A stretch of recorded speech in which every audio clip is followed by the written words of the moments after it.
There is an engine that Ford built that can make over 1,000 horsepower on its factory bottom end. Not a race engine, not an exotic, a regular engine out of a regular family sedan that ordinary people could buy off a dealership lot. It is so strong, so endlessly capable, that tuners around the world have come to call it the Australian 2JZ, ranking it alongside the most legendary performance engine Japan ever produced. It powered family cars and police cruisers and taxis. And here is the part that should make every American car enthusiast a little angry. Ford built this engine, Ford owned this engine, and when their own people twice proposed bringing it to America, Ford's executives said no and blocked it.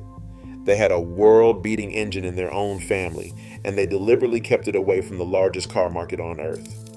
This is the story of the Ford Barra, the greatest engine Ford ever built that you were never allowed to buy. To understand the Barra, you have to go to Australia, a country with a car culture all its own.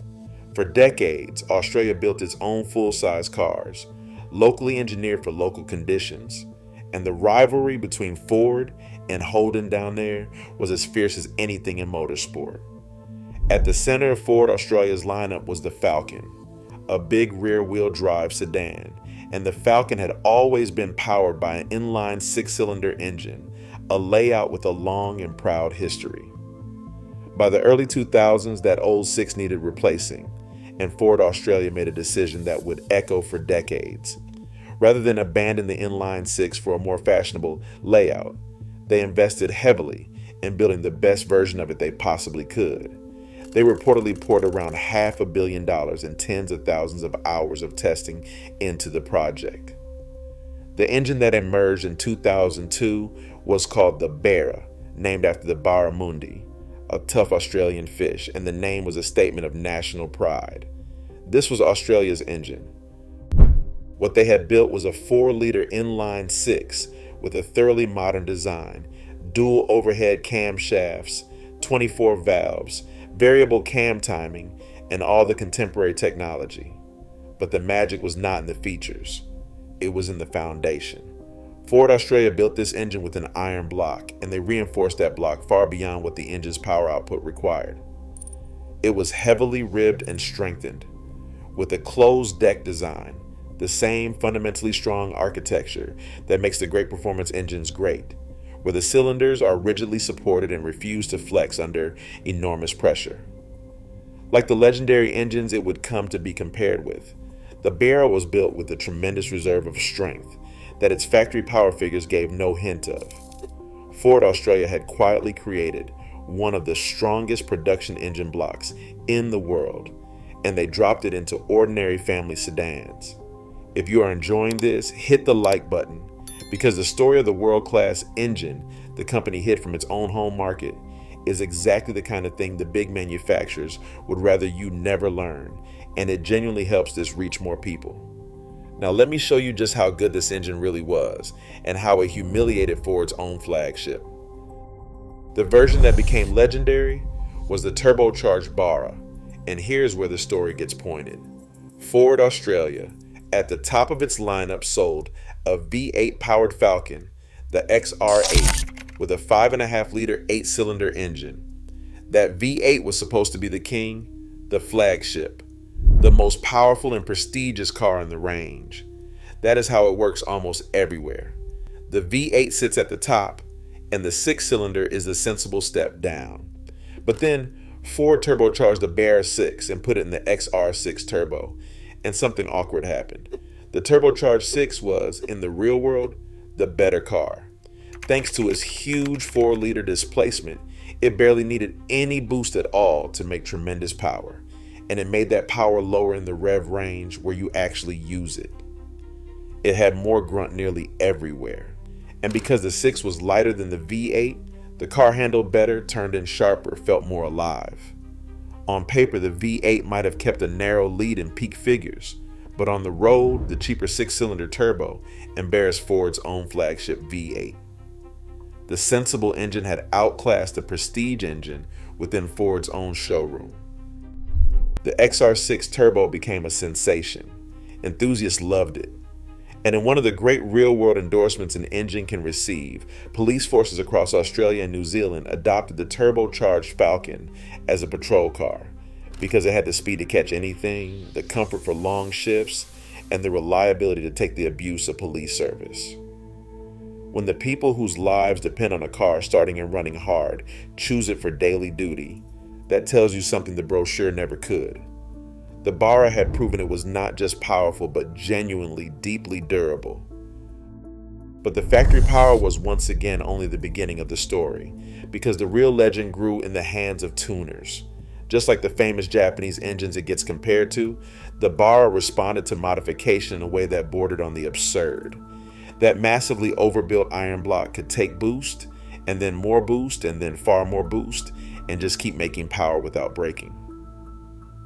Enthusiasts discovered they could push these engines to genuinely shocking outputs on the factory block, head, and crankshaft, the same parts that came in a family sedan. Bills making over 1,000 horsepower at the wheels on a stock bottom end became almost commonplace in the Australian scene. Push further with the right supporting parts, and the architecture could withstand twice that.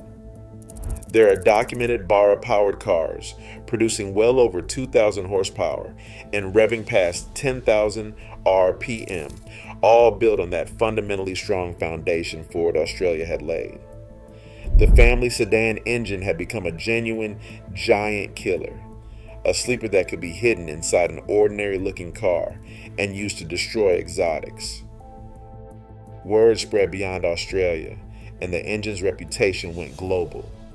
Tuners around the world began to revere it, calling it the Australian 2JZ, placing it in the same conversation as the most worshipped performance engines ever made, and praising it for delivering similar or better results for a fraction of the cost.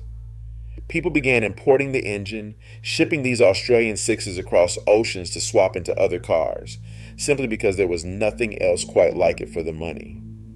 An engine built for Australian taxis and police cars had become an object of desire on the other side of the planet.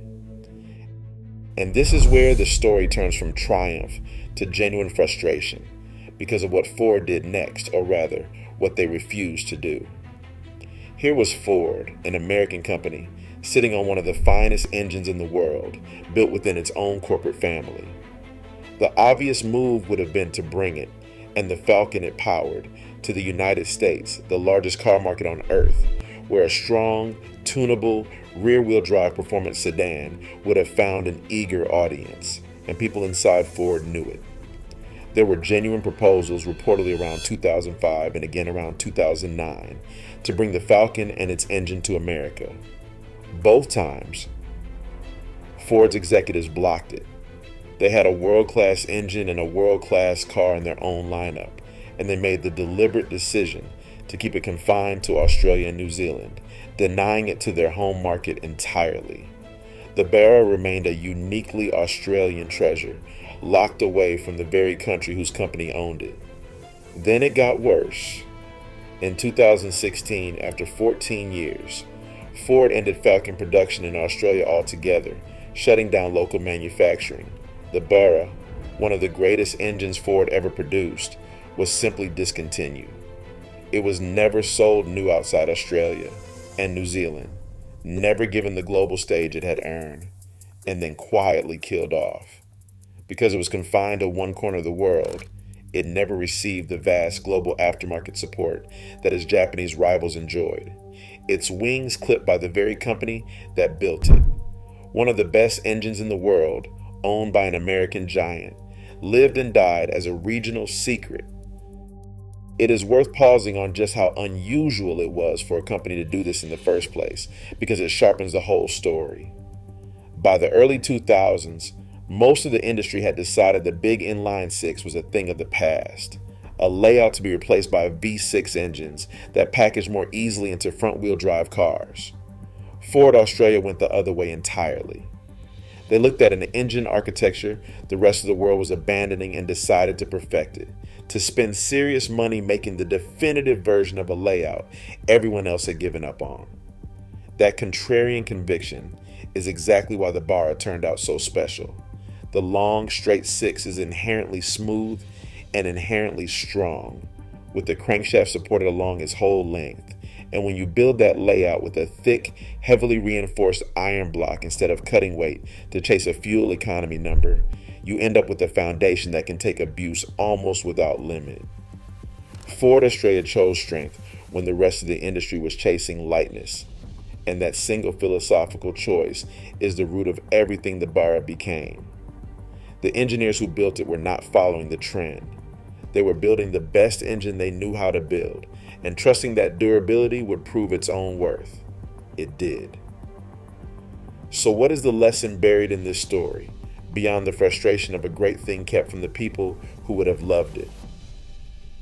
Part of it is the familiar truth this channel keeps returning to. The sensible six-cylinder, built strong and honest, outperformed and outlasted the prestige V8, proving once again that the badge at the top of the lineup is not always the best engineering underneath. But there's a second, sharper lesson here about how the biggest companies actually think. Ford did not withhold the Barra from America because it was not good enough. They withheld it for reasons of corporate strategy, market positioning, and internal politics. The same kinds of forces that decide which trucks and cars you are and are not allowed to buy. The best product does not always reach you, and when it does not, it is rarely because the product failed. It is because someone in an office decided that giving it to you did not fit the plan. The Barra is the proof, a world-beating engine that an American company built, hid from Americans, and then killed. Not because it was weak, but because it never fit the strategy. The next time someone tells you that the manufacturers always give the market their best, remember the engine Ford built in Australia that could make over 1,000 horsepower on stock parts, that embarrassed Ford's own V8, that police forces trusted and the whole tuning world came to worship, and that Ford's own executives twice refused to let Americans buy. The best engine Ford built in that era was one most of the world was never allowed to have. Strength, durability, and honest engineering made it great. Corporate strategy made it a secret. And that gap between how good something is and whether you are ever allowed to own it is one of the most important truths in the entire car world. Thank you for watching. If you enjoyed this, share it with someone who loves a great underdog engine.